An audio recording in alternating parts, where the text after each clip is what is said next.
morning po muli sa ating lahat mga kapatid. At ito ang pangatlong linggo na may kinalaman tungkol sa mga talinghaga na ipinangaral ng ating Panginoong Hesus. Dahil nga sa ito ay talinghaga, ay maging ang mga alagad na hihirapang unawain ang tunay na kahulugan nito. At ito ang ginawang paraan ng ating Panginoong Hesus para doon sa mga Pariseo na nakatingin at nakikinig. Ang sabi ng kasulatan, tumingin man sila ng tumingin, hindi nila makikita. Makinig man sila ng makinig, hindi nila mauunawaan. Ipabasa po. Dahil bakit sa katalinghaga inilagay o ibinigay ng ating Panginoong Hesus ang kanyang mga salita? Bakit hindi na lang diretsahan para maunawaan? Dahil nga po, nabasa niya yung crowd na nakikinig sa kanya. Naroon yung mga taong Pariseo na mga matitigas ang loob. Itong mga ito ay nagdadala ng salita ni Moses sa Old Testament. Ngunit sila mismo ang pasaway sa panahon na ito. Sila yung nag-udyok para ipako at patayin ang ating Panginoong Hesus na ang tanging kasalanan ay nagmamarunong daw. Nagpapakilala ng Diyos. Nasira ang kautusan dahil sinira ng mga Pariseo sa pag-aakala nila na may magliligtas pisikal sa mga Romano, pero ang totoo yung dumating, tagapagligtas espiritual. Ano po? At ang pangyayaring iyon ay nakita ng ating Panginoong Hesus sa Matthew chapter 13 na kailangan itong mga ito gamitan ng talinghaga. Hindi ko kailangan diretsuhin yung salita para sila'y mag-isip. Kaya inilarawan yung mga salitang manghahasi, ano po, the parable of the sower, the parable of the wheat and weeds. Yan. At itong pangatlo, the parable of the mustard seed and yeast. Ano ang kinalaman nito sa kaharian ng langit?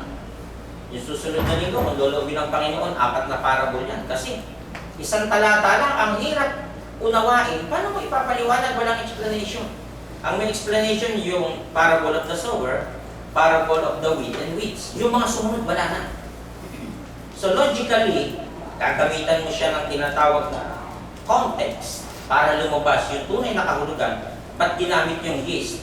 Ba't ginamit yung mustard seed? Ba't ginamit yung lambat? Ba't ginamit yung perlas? Ba't ginamit yung hidden treasure?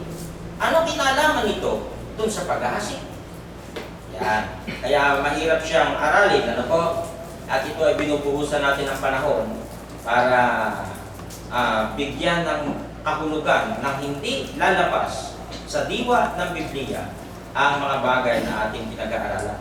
Yung nakikita niyo ng mga iyan ay puno ng mustasa. Hala! Puno pala yung mustasa. Tingnan niyo mamaya kung ba't nagkagano. Ano po? The parable of the mustard seed. Ano ang matinding kahulugan nito? Para ilarawan na sa pamamagitan ng isang butil ay makagagawa ang ating Panginoong Hesus ng kwentong may kinalaman sa paghahayag ng kaharian ng langit. Anong ibig sabihin niya? Sa dami ng sumusunod na mga tao kay Hesus, siya ay nagpatuloy sa pangangaral. Ang talinghaga naman na kanyang ikinwento ay tungkol sa talinghaga ng buto ng mustasa. Dinudumog siya ng mga tao dahil sa kanyang paraan ng pangangaral na malaman. Ano po? At yan, makikita natin na talagang epektibo yung kanyang pagtuturo dahil para dagsain kanya, ibig sabihin, mahusay ka magturo. Parang gano'n. At sa kabila ng pagdami ng tao, nai-insecure ang mga Pariseo. Meron nang hindi pumapasok sa mga synagogue, meron ng mga lumalabas na kumbaga, nagba-viral na yung pangalan ng Jesus Christ sa time nila, nagtitrending na sa panahon natin ngayon. Sino yung nakangaral doon na parang igaling-galing?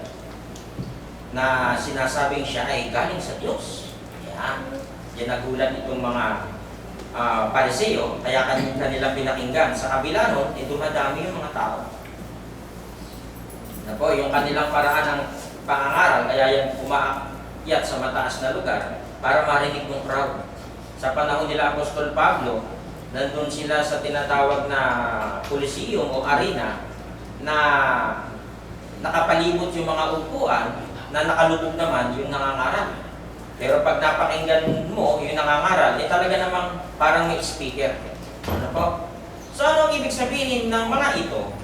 Bakit ang ating Panginoong Yesus ay gumagamit ng mga talinghaga sa kanyang pangangaral na siyang nagpapagulo sa kaisipan ng mga Pariseo? Nagugulo sila doon. Ano ho? Na bakit ayaw pang diretsuhin ng ating Panginoong Yesus ang pangangaral para aming maintindihan? Ano ang nakatagong hiwaga tungkol sa buto ng mustasa? At ano ang kinalaman ng kaharian ng Diyos sa isang buto ng mustasa? Yan ang mga katanungan. Ano po? Siyasatin natin ayon sa context ng Bible. Kasi 2 talata lang po 31 to 32. Paano mo yan i-elaborate? Paano mo yan pararamihin? Paano mo yan pagdudugtong-dugtongin? Na ang lahat ay may kinalaman sa paghahasik. Ano po? Kaya ito naman ang ginamit noong nakaraang linggo tungkol sa damo at sa trigo. Sa pangatlong linggo ngayon, niloob ng Panginoon, may kinalaman naman sa buto ng mustasa. Ano yung ibig sabihin nyo na nais iparating ng ating Panginoong Yesus? Tuklasin po natin base sa flow ng mga talata na hindi tayo lalabas kasi yung iba over-interpreted. Yan ang mahirap. Dapat, kung ano lang yung sinasabi ng Bible, huwag tayong lalagpas sa nakasulat para walang maging mayabang. Lumalabas sa ibang nagtuturo, parang sila lang nakakaalam. Hindi ganon. Kailangan para meron tayong rules, may batas, meron tayong tinatawag na patakaran, yung Bible, huwag tayo lumabas, may siya nakasulat. Ano ang sinasabi ng Bible tungkol dito? He put before them another parable. Kasi yung una ay parable of the sower, parable of the wheat and weeds. Ito pangatlo na parable naman, nasabi the kingdom of heaven is like. Yan na naman, ikinukumpara. Inihahalin tulad yung kaharian ng langit. Saan? Like a mustard seed that a man planted in his field. Anong nais niyang iparating? Ano po? Talinghaga tungkol sa buto ng mustasa. Sa pagpapatuloy, ang sabing ganyan, pay attention muli sa mga naka-highlights. Sa pagpapatuloy. So, iba't ibang talinghaga yung binitawan niya dyan. Ano po? Nasa chapter 13 tayo, verse 31 na. Isa pang talinghaga ang isinalay sa ni Jesus sa kanila.